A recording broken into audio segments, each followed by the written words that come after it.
เอาคลิปเฮาอนาจารเข้าไปในสื่ออิเล็กทรอนิกส์เนาะมึงงานนี้กูบอกหลายเทื่อแล้ว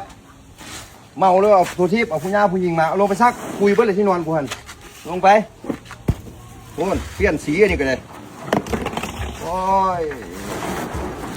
เมาแล้วไปซื้อกินตัวแถวทะเลทองเดี๋ยวมึงเอามาห้องให้ยังแบบนี้เอาไปล้างคุยเบิ้ลเลยนี่เอาไปโอ้มึงเนาะเลือดไหลพี่น้องเอ้ยผลบ้านประธานเนี่ยเอาขยามนะกูเข้าใจมึงอยู่หรอกแต่แนวเมียมันไปโพสต์โสดเนาะแอนเมียมันโพสต์โสดเฮ้ไม่จะได้ทันเอาตกลงกันให้มันได้เด้อแล้วกูจะเอารถขึ้นไปรับเสื้อผ้าซื้อหน้าเพนะของไซส์น่ะเอาแล้วเขาสิฟ้องได้จังได๋ซะยังมูเตอร์ไซค์อีกฮะอันเขาฟ้องได้ซื้อจังได๋น่ะ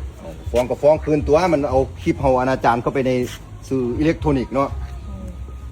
ย่าดอกน้อยพอสำนีนี่ก็มีผู้สาวเนาะอยากหน่อยเนาะ